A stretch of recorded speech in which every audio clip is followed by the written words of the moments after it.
Estamos de volta com o programa Religare, um projeto de extensão do Programa de Pós-Graduação em Ciências da Religião da PUC-Minas. Saiba mais sobre nós acessando nossa página pucminas.br/ppgcr. Para acompanhar a agenda do Religare, saber sobre os convidados ou rever algum programa, acesse tvhorizonte.com.br/religare. A produção do Religare esteve com o professor Pedro Castilho, que é doutor em teoria psicanalítica, para saber o que ele pensa sobre esse tema da relação entre sexualidade, poder e religião. Vamos ver, Dora, o que pensa o professor Castilho. Vamos. O Freud ele tem alguns textos que ele traz em debate a questão da religião, que são Totem Tabu, Psicologia das Massas e Análise do Eu, O Futuro de uma Ilusão, de alguma forma também o Mal-Estar na Civilização, alguns outros textos também que ele faz uma relação de práticas obsessivas e de atos obsessivos com relação aos cerimoniais religiosos. Mas essencialmente, se a gente for resumir um pouco a leitura freudiana com relação à religião, ela traz para a gente a ideia de que, na verdade, a crença religiosa é um desdobramento de um determinado desamparo humano. O sujeito ele crê porque ele tem um determinado desamparo. Então, Dora, o que você pensa do que disse o Pedro Castilho?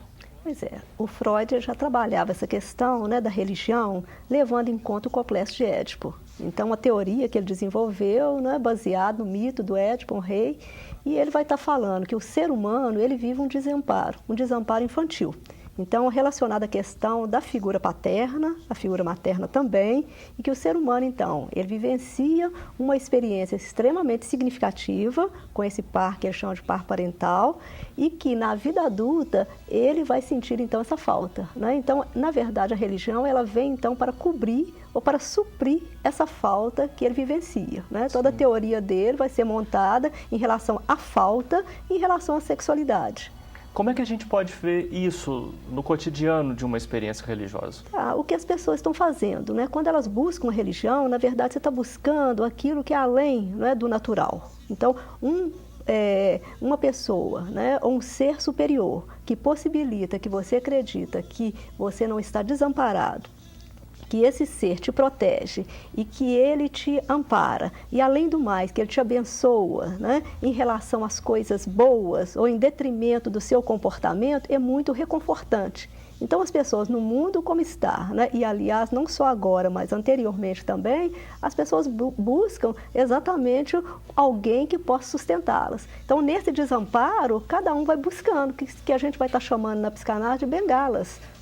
As pessoas não têm muita consciência disso e nas igrejas, nos movimentos, nos grupos religiosos, elas encontram exatamente isso, onde a religião vai estar tentando ou pelo menos se colocando como aquela que é detentora do saber e que possibilita responder a todos os seus questionamentos. Com isso, há um apaziguamento dessa angústia existencial. O ser humano, então, ele sabe que ele não está sozinho, que, do ponto de vista, se eu sair na rua, tem alguém que está me protegendo, que protege a minha família, que se eu tiver um bom comportamento, isso vai ser, de certa forma, visto de uma forma positiva e eu vou ser recompensada. Se, por outro lado, os ruins, os maus, as pessoas que cometem crimes, elas também vão ser punidas. Por isso só tem, para mim, um sentido de justiça. Então, baseado, volto a dizer, nesse sentimento de desamparo e nessa falta que a psicanálise coloca. Você foi pesquisar isso no meio pentecostal, mas eu tenho a impressão que nós podemos falar dessa relação em outras experiências religiosas também, não? Sim, em outras. No meio pentecostal, eu fui pesquisar e a gente vê a figura do líder. Então, o que as pessoas elas têm uma relação com o sobrenatural por duas vias, pelo Deus que elas acreditam, que é sobrenatural, cujos atributos de poder elas também querem. Então, o que a gente vê? Por exemplo, na pesquisa, né, e na psicologia a gente vê, nós temos aspirações que vão tentar, que a gente busca para suprir as nossas frustrações, as nossas dificuldades existenciais. Se existe um ser que é poderoso, né, e que comporta em si todos os atributos que eu busco, eu tento trazer para mim, eu me aproximo. Então, as pessoas se aproximam em relação a Deus ou aos deuses e se aproximam do líder também, tendo em vista que é um sujeito que vamos dizer, carnal ou que é mortal, mas que, por sua vez, também ele conseguiu tudo aquilo que eu aspiro. Então, eu me relaciono e me projeto nele. Em todas as outras religiões, a gente vai ver isso também, né? As pessoas buscando na liderança, buscando, seja nos seus líderes, aquilo que elas não conseguem no cotidiano, elas gostariam de ter. Na verdade, uma projeção buscando atributos para dar conta dessa existência humana. Então, duas questões, então, a partir disso que você acabou de dizer. Como é que isso é levado para o campo da política? Pois é, no campo da política, então, que é a questão aí precisa da minha tese de doutorado. Esses líderes que já comportam um poder religioso, que é importantíssimo, ele agora vai aliar-se com outro poder, que é o poder político. O que ele vai ter? Eu falo de um duplo poder. Então, ele vai se tornar muito mais forte, muito mais poderoso. Eu coloco que o eleitorado, ele na verdade também tem poder, porque o poder do voto é dele. E ele entrega na mão do outro. Então, de certa forma, ele participa desse poder. Então, toda a questão da injustiça social, toda a questão das misérias, né, de um mundo injusto, violento, né, nas grandes cidades, a pessoa, então, ela percebe que ela está participando para melhorar, de certa forma, né, e até para se sentir menos injustiçada, delegando ao outro um poder. Esse líder, então, ele é o meu representante por dois poderes, o religioso, na esfera religiosa, e no poder político. E a gente vê essa ascensão o tempo todo. E alguns líderes, eles comportam três lideranças. Às vezes são duas religiosas, né? Um na igreja local, outro ele é líder de várias igrejas e o poder político, né? Ou sendo senador, deputado ou vereador. Então, assim, um poder muito grande, né? Bom, poderíamos falar também que historicamente nós já vimos esse filme. Sim. Mas antes de avançar nessa questão, o outro ponto que surgiu da sua fala, não para defender o lado religioso, mas uma pergunta de natureza fenomenológica. Essa posição dessa leitura psicanalítica da religião não reduz a religião a algo que está fora da religião? Por exemplo, é um desamparo, é fruto de uma projeção? Há algo a ser salvo aí na religião? Eu acho que para sim. além da teoria psicanalítica? Sim, mas a própria teoria coloca isso. Ela traz os benefícios da religião.